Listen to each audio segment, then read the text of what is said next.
Em 1483, o herdeiro do trono da Inglaterra, Eduardo, de 12 anos, e seu irmão mais novo, Ricardo, desaparecem de dentro da Torre de Londres.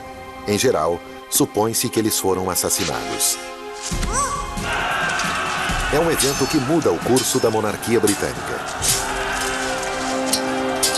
O tio deles, Ricardo III, sempre foi indicado como culpado pelo crime: matar os meninos para usurpar o trono. Mas uma investigação moderna do caso lança dúvidas sobre este julgamento tão antigo. Apresentando motivos de dois outros suspeitos principais, em uma tentativa de revelar quem é realmente o vilão mais provável, nós abrimos os arquivos confidenciais sobre Ricardo III.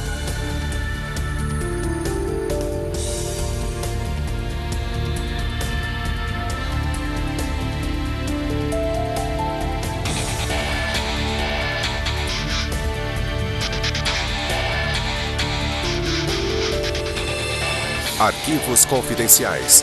Ricardo III.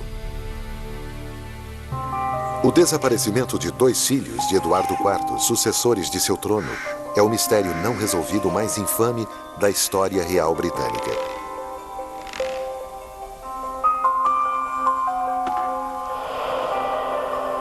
Desde sua morte, o rei Ricardo III tem sido acusado de seus assassinatos e difamado pelos monarcas que o sucederam. Até William Shakespeare imortaliza Ricardo como um usurpador deformado, apoderando-se da coroa da Inglaterra em meio a um mar de sangue, incluindo o de seus sobrinhos.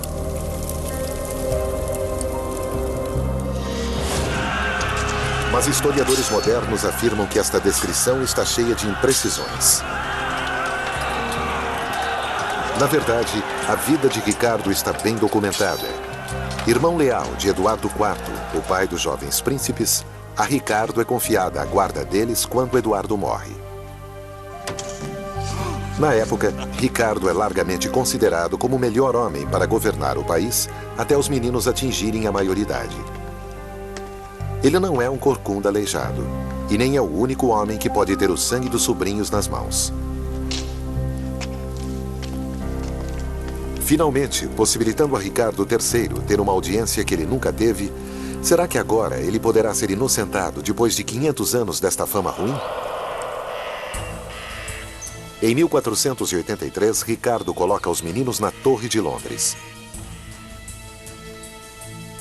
O historiador e professor A.J. Pollard acha que o encarceramento dos meninos não prova a culpa de Ricardo.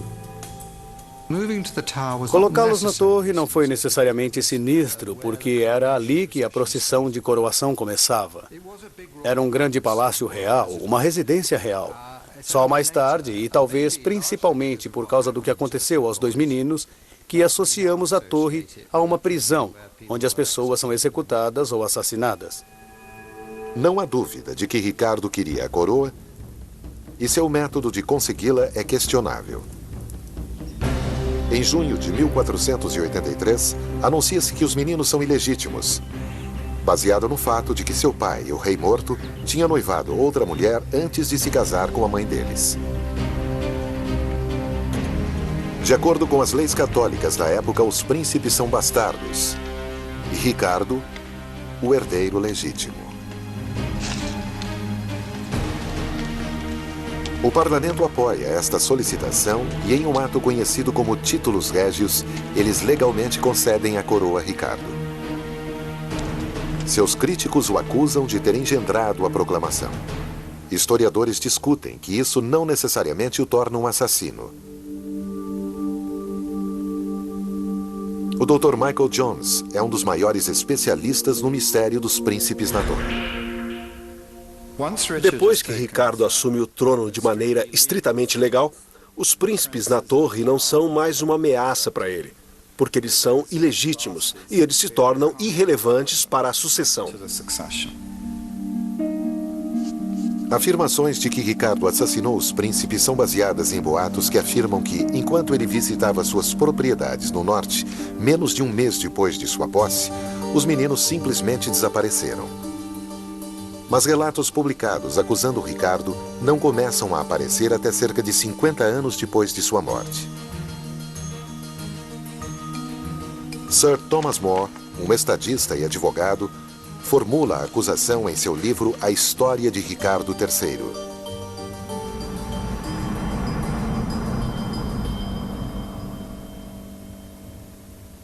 Linda Pigeon é especialista em história real britânica. Ela estuda a crônica de More a fundo. Thomas More cria uma história elaborada sobre Ricardo querer que os príncipes fossem mortos e alguém diz: bem, conheço a pessoa que poderá ajudar você. O assassino em potencial é Sir James Tyrrell, o criado de confiança de Ricardo. Segundo Thomas More, Tyrrell e 2 de seus ajudantes assassinam os filhos de Eduardo enquanto eles dormem. Este é o enredo que Shakespeare copia mais tarde.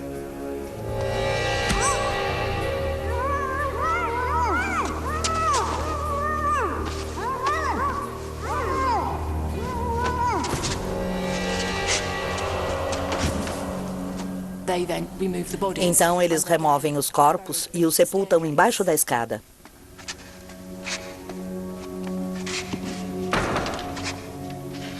A história de More condena Ricardo.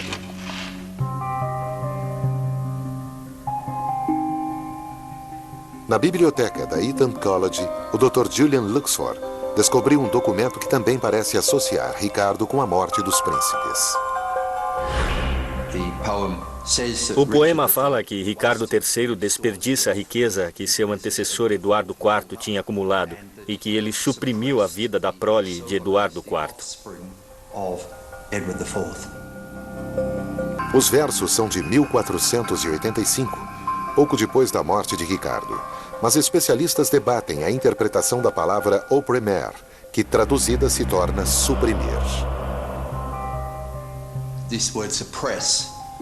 Esta palavra suprimir tem na época a mesma ambiguidade que existe agora no inglês moderno e que pode significar tirar algo de alguém, uma forma suave de tratar um assassinato. Embora o poema difame Ricardo, ele não consegue acusá-lo de assassinato.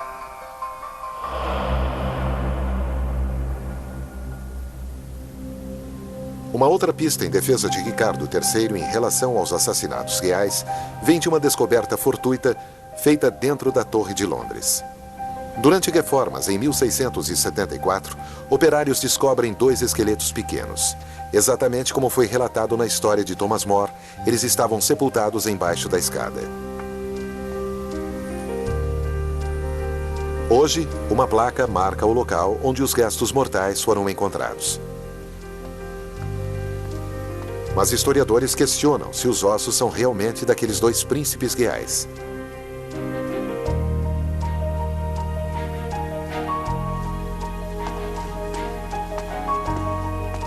Para começar, Linda Pigeon acha que a localização de More é essencialmente falha. Escavar uma escada de pedra exigiria vários homens trabalhando várias semanas. Não é algo que se faça em uma noite e não na profundidade que estamos falando também. E mais importante, não existe prova conclusiva sobre a quem esses ossos realmente pertencem. Não temos certeza sobre o sexo das crianças. Não conseguimos determinar a idade com exatidão, como é necessário. E ainda está em aberto se são de fato os príncipes ou não.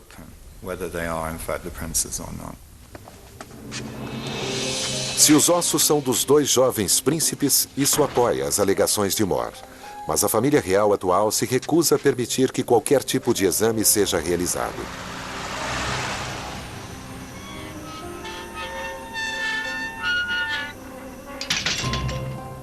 Um trabalho em andamento tenta identificar os esqueletos.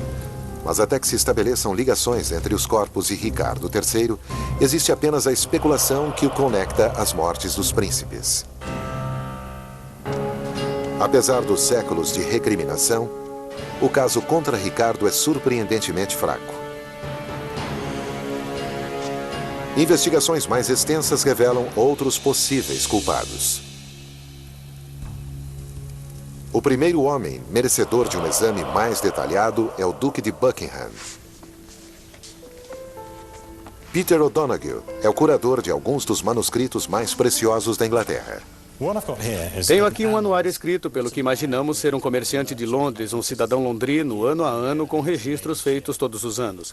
Entre 1482 e 1483 é dito: este ano os filhos do rei Eduardo IV foram assassinados na Torre de Londres por ordem do imoral Duque de Buckingham.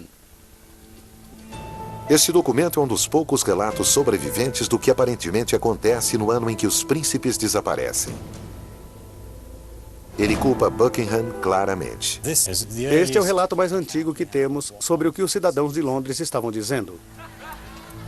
Quando Ricardo assume o trono, Buckingham se aproveita da situação e se torna o segundo homem mais poderoso do país. Ele é uma das poucas pessoas com acesso aos príncipes. Bert Fields é advogado e historiador e vem investigando todos os suspeitos no caso.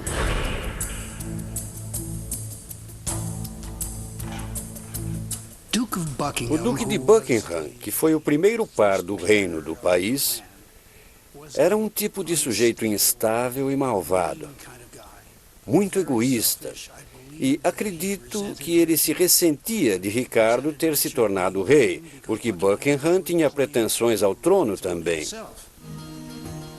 Como braço direito de Ricardo, Buckingham está sempre ao seu lado. Mas quando Ricardo faz sua primeira visita a Oxford, logo depois de sua coroação, Buckingham não é recrutado como membro do grupo real. Se Buckingham ficou em Londres, chegar aos príncipes seria fácil.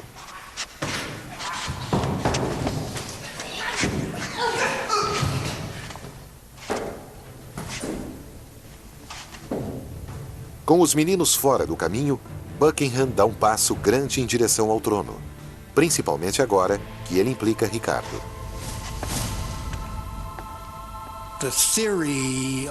A teoria da culpa de Buckingham seria: ele mata os príncipes, põe a culpa em Ricardo para destruí-lo, por ser um assassino. Acho que é uma possibilidade muito realista, dada a personalidade neurótica e instável de Buckingham.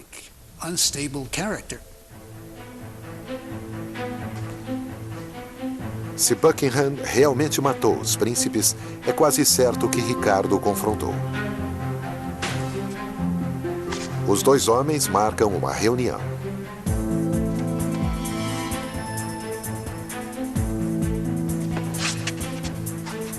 O que é dito é um mistério. Mas logo depois, Buckingham toma uma atitude.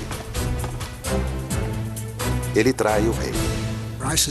Eu suspeito que ele estava tramando ficar com o trono para si. Para Buckingham conseguir depor Ricardo, ele precisa de apoio. Ele se volta então para um homem que os especialistas acreditam ser o outro possível suspeito do assassinato dos príncipes na torre, Henrique Tudor, que mais tarde se tornaria o rei Henrique VII. Henrique tinha uma chance muito remota de assumir o trono. No meu ponto de vista, era uma chance quase nula. Henrique descendia de uma linhagem feminina que tinha sido barrada na sucessão. Ele tinha pouquíssima chance, mas tinha muito poder. Henrique pertence a uma das famílias mais influentes da Inglaterra e consegue recrutar um exército rapidamente. Seu próprio desejo pela coroa é o motivo pelo qual ele patrocina a rebelião de Buckingham. A insurreição não tem êxito. Ricardo ordena a execução de Buckingham.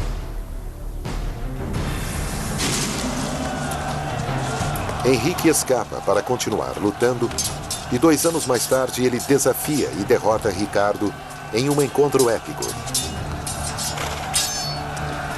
A Batalha de Bosworth Field, que é vencida pela política e não pela bravura. Mais uma vez, Ricardo é atraiçoado. Seu aliado, o Conde de Northumberland, o trai, retirando seus homens e deixando Ricardo com menos tropas. Henrique afirma que a sua oposição a Ricardo se deve ao fato de ele ter assassinado os jovens príncipes. A reação do povo quando da derrota do rei sugere que muitos de seus súditos não acreditam na história de Henrique. Ricardo era querido em especial na parte setentrional da Inglaterra. Northumberland o traiu na batalha, e quando Northumberland voltou para suas terras no norte, ele foi assassinado pelo povo, que realmente achava que aquilo era algo com o que eles não conseguiriam viver. O fato de que ele tinha traído o herói deles. Com a morte de Ricardo, Henrique se apodera do trono e se torna o rei Henrique VII, o primeiro monarca dos Tudor. Ele já tinha confirmado seu pedigree real ao prometer se casar com a irmã dos príncipes. Mas, ironicamente, ao torná-la sua rainha, Henrique reinstala o direito dos meninos à coroa ao revogar sua ilegitimidade. Se eles são ilegítimos, sua esposa é ilegítima. E se sua esposa é ilegítima, ele realmente não é o rei. Então, que recursos ele tem se eles estiverem vivos? Ele tem de matá-los. Agora, o rei vitorioso, Henrique, tem controle total sobre a Torre de Londres. Seus homens não teriam problemas para eliminar 2 adolescentes.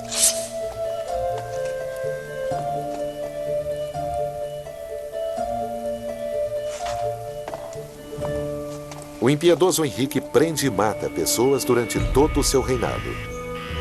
Inclusive o primo de 10 anos dos príncipes, além de membros de sua própria família.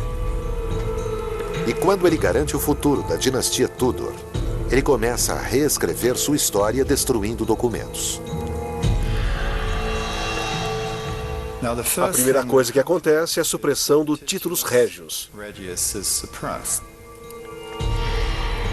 O Títulos Régios é um ato parlamentar que detalha a ilegitimidade dos 2 jovens príncipes e estabelece o direito de Ricardo à coroa.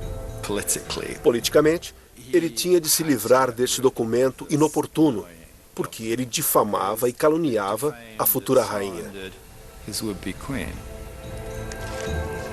Destruindo Títulos Régios, Henrique, além de limpar o nome de sua esposa, ele também relega Ricardo à posição de usurpador. E, inadvertidamente, cria o bode expiatório perfeito para o assassinato dos príncipes. Isso cria uma tendência que vai aumentando com o tempo, que diz que Ricardo III não tinha de maneira alguma elementos para reclamar o trono da Inglaterra. E essa, é claro, é uma deturpação que cresce. Os futuros monarcas Tudor continuam a campanha anti-Ricardo.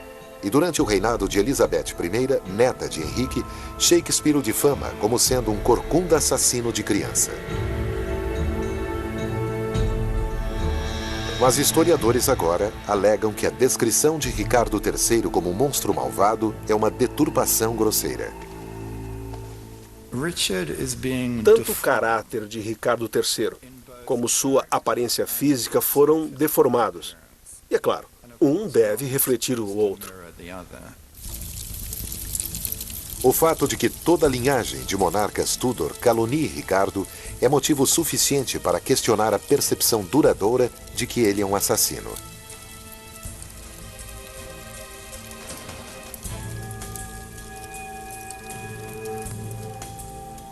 Apesar das afirmações dos Tudors, não existe prova de que Ricardo tivesse matado os meninos.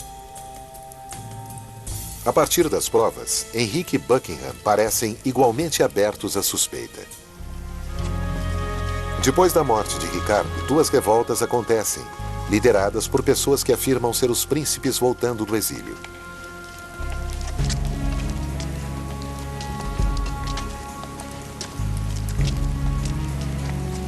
A primeira é conhecida como a Rebelião de Lambersimel. Surgem boatos de que os príncipes voltaram. Quando Henrique consegue reprimir a revolta, não há sinal dos meninos. Mas a segunda invasão, 8 anos mais tarde, abala o âmago da monarquia Tudor. Por volta de 1490, temos o surgimento de alguém na corte de Burgundy, que afirma ser o príncipe mais jovem na torre, Ricardo, Duque de York. Henrique denuncia este homem como sendo um plebeu chamado Perkin Warbeck, e não o príncipe Ricardo. Porém, muitos não acreditam nele. Esse impostor, se é que é impostor, e esta série de tramas e revoltas são fatos verdadeiros. Perkin Warbeck, ou quem quer que seja, atrai um elenco importante de defensores. Margaret, irmã de Ricardo III, Carlos VIII da França, o rei da Escócia e o santo imperador romano todos se juntam em seu favor. E então surge o apoio em casa, o mais preocupante para Henrique VII. Seu próprio camareiro, Sir William Stanley.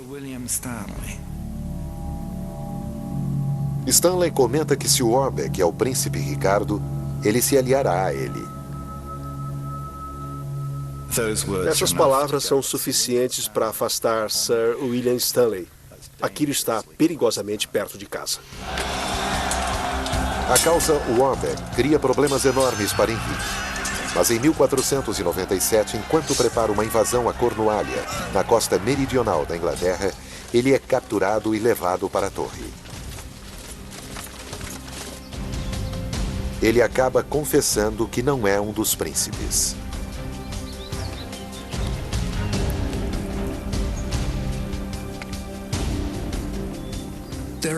Existem tantas falhas na confissão que é quase como se ele estivesse mandando uma mensagem. Na verdade, não sou Perkin Warbeck, que foi o nome que eles lhe deram. Eu acho que ele estava dizendo, eu sou o jovem príncipe. O que é certo é que Henrique tortura e executa seu prisioneiro. E com a sua morte, as invasões cessam. Acho que temos de levar a sério o fato de que Perkin Warbeck pode realmente ter sido quem ele se dizia ser, ou seja, o mais jovem dos dois príncipes da torre, Ricardo, Duque de York, o requerente legítimo do trono e, portanto, rei Ricardo IV da Inglaterra. Muitas pessoas foram acusadas do assassinato real dos príncipes. O mais difamado, Ricardo III, foi declarado culpado sem julgamento. Mas Henrique Tudor e o traiçoeiro Duque de Buckingham são igualmente prováveis responsáveis. A menos que novas provas surjam, não há como saber quem matou os meninos.